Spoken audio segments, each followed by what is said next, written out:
Hey guys, Rick here at Healing Field Farm. Today let's talk about building a productive chicken flock because there's a lot more to it than just going to your local Tractor Supply or grain store and picking up chickens and putting them in a coop. So what you need to remember is all chickens have their own personality. All chicken breeds have different personalities. Some are more territorial than others. Some are more aggressive.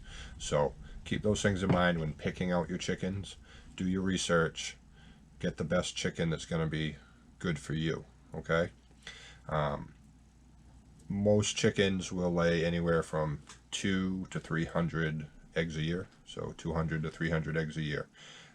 They will obviously reduce laying in the winter in the colder months because there's less sunlight, and they need sunlight to produce vitamin D, which they need to produce those eggs. You can add in an artificial light, and that will help produce more eggs or help them to produce longer. Some people don't believe that's a best practice. We've done it in the past. We don't generally do it now. But they're designed that way for a reason, and they do need a rest just like any other animal. So to produce pretty much all year, that takes a toll on their bodies and on their health. So keep that in mind. Broody hens will start producing. They'll start producing during the molting cycle that they generally have in the fall. If your flocks get mites, or maybe just one or two chickens have mites, those chickens will stop producing. If you get diseases within a flock, those will stop producing. And then if you have chickens that are being bullied or pecked on all the time, those chickens will generally stop producing. So keep those things in mind when you're building your flock, because you do not want any of these happening. And at the same time, if they're not producing eggs, it's pretty much one of these few reasons of why they're not. So most of them are easily remedied, whether it be just taking that chicken that's getting picked on out of the flock, treating them for mites. Obviously they're going to go through their molting cycle, so you have to let them do that. Disease within the flock, you can treat them with antibiotics and probiotics and stuff like that. So just because it's not a producing chicken doesn't mean it's not still a good chicken. It's just going through some growing pains and needs a little help. Okay, so the first year a chicken will lay anywhere from 90 to about 95% of the time for eggs. The second year that will drop down to 80%, and then it will drop consistently about 10% a year after that. So if you have a chicken that lays 100 eggs a year per se, and after that first year, well, now they're laying 80. The next year they're laying 70, and they'll work their way down. They will lay about 6 to 7 years, and then that's all you're going to get out of them.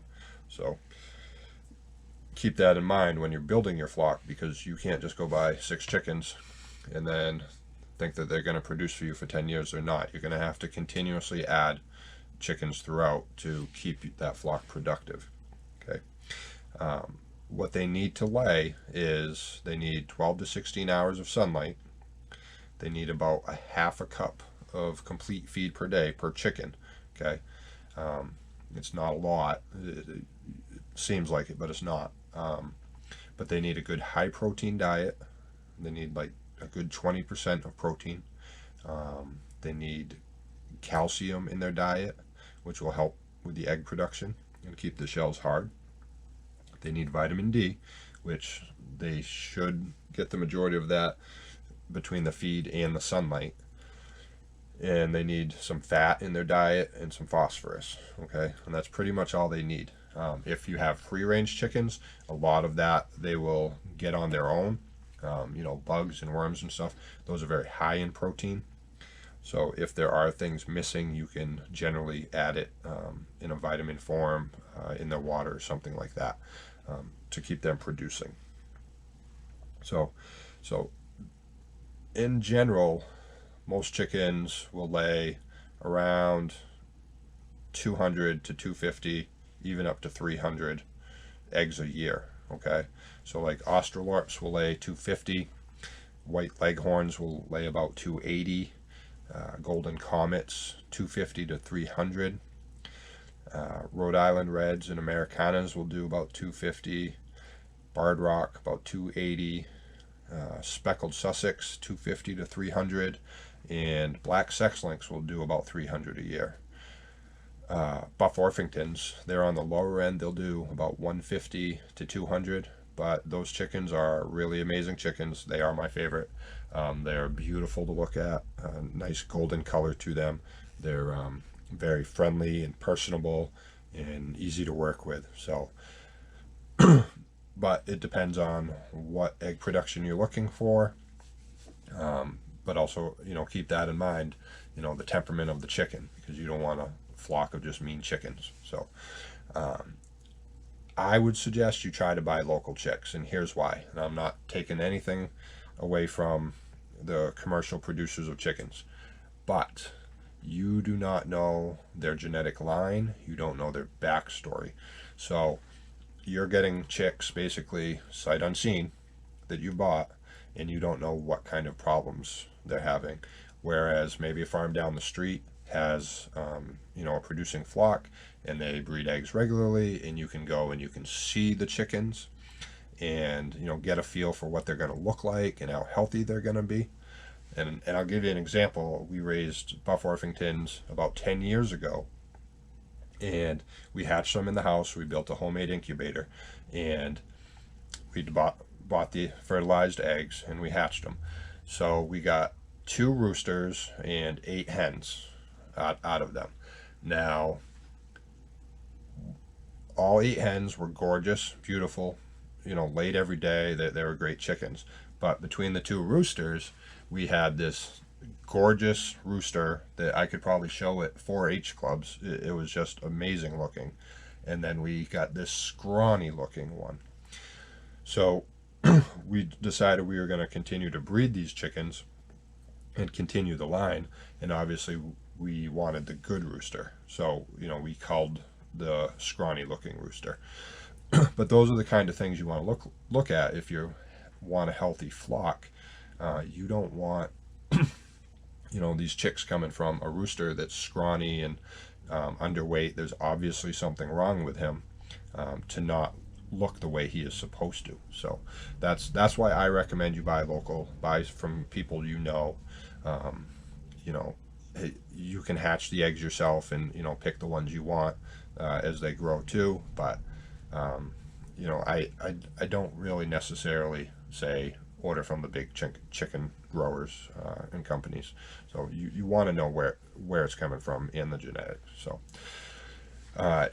you really need to add chickens yearly throughout the flock. So you say you buy 6 chickens now, and then they're going to produce 90 to 95% of the time for you this year. Well, now next year they're down to 80, so now your egg production's down. So you don't necessarily have to introduce the chickens to that same flock, because a lot of times that doesn't go well, and they'll peck on them, and they'll hurt the other chickens. So maybe you buy 6 chickens this year, they start producing lower, you buy 3 chickens the following year, and then that will keep your input up, and then you buy another 6 chickens a year after that. By then, those first set of chickens are laying about 70%. Your second set of chickens is laying about 80, and then you have some that are doing 90, 95. So that keeps your egg production very steady. Obviously you'll probably have some loss here and there. Sometimes chickens just die out of the blue, predators, stuff like that. So you want to make sure that you have a constant flow of new chickens throughout. I would suggest, if you can, depending on the breed, is try to let one of the hens, get broody and hatch them out yourselves. You can easily do that in the spring. You'll know when they're broody. They'll want to lay eggs somewhere else and away from the others, and they'll just kind of want to sit there all day. And that's a good way to know where your genetics are, know where your chickens are coming from, and you can continuously bring in new chickens without having to go to a Tractor Supply or a feed store or something like that. So you want to have a good, strong, healthy rooster, like I just talked about a little bit before. Be selective. Get a rooster with the traits that you want. You want them to be friendly. You want them, so look at those lines where you're getting your chickens. Is their rooster friendly? Is it aggressive? Well, then that's probably not the rooster you want. Maybe it's not the breed that you want. So, hens per a rooster, it'll vary. Some breeds shouldn't have more than 6 hens to a rooster. Some you can do 10 to 12. So, we prefer no more than 6, period. It's kind of a good middle ground. Keeps the rooster from getting overwhelmed and keeps the hens from, being attacked all the time. They take turns. So make sure that they got fresh water. They have to have fresh air. If you're having chickens, you can't just put them in a coop. They have to have some fresh air. So when you build a coop, remember that they have to have some fresh air coming in, because that's how disease will form and spread.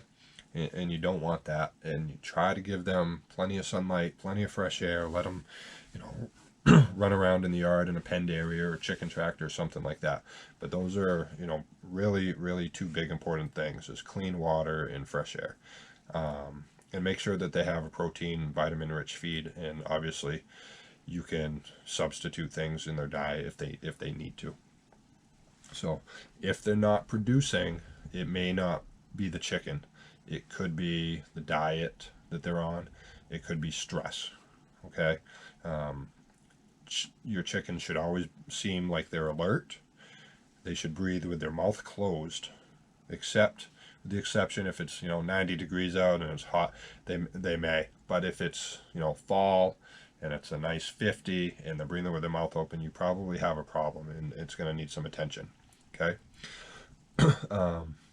They shouldn't be missing any patches of their feathers, with the exception of maybe a few missing from the rooster pulling or something like that. Their feathers should have a nice shine to them. They should kind of seem like they're all in place. Their nose should be clear and not runny or anything like that. And their comb should be red or pink. If they're pink, there's nothing to worry about. It's just kind of their off-season. But if they're blue or have a bluish tone to them, that means they're not getting the right circulation, and you have some issues that you need to look into on that. Okay. And then the last thing I want to say is you have to remember that there's a pecking order, and that becomes more problematic when they're cooped up in a pen because they're bored. So they'll tend to pick on the weaker of them, more often. So if that happens, you need to really just remove that chicken from the flock, get them out of there. We've had issues before. We had a chicken in, and they all, out of the blue, just started pecking and pecking and pecking and pecking, to the point where they really just took his whole wing off on one side overnight. So we got that chicken out of there, and he lived with the cow for the rest of his life. But he produced every day. Every morning we'd feed the cow. There'd be an egg in the stall, and he was fine. But just remember that the pecking order, they have their own hierarchy, and they will follow it. So if most chickens, they'll leave each other alone, but sometimes it does happen. So you just need to be prepared to pull that chicken out or cull that chicken if that's what it needs to be. So and then if your birds aren't producing, don't be afraid to cull them. Get them out of here, because they're eating the food that is meant for the producing chickens. So you want to build a good, strong, productive flock, and these are the things that you should be looking for and considering. So thanks for watching, guys. Hope this has been helpful. Have a good day. Please give us a subscribe if you could. We would really appreciate it. And thank you.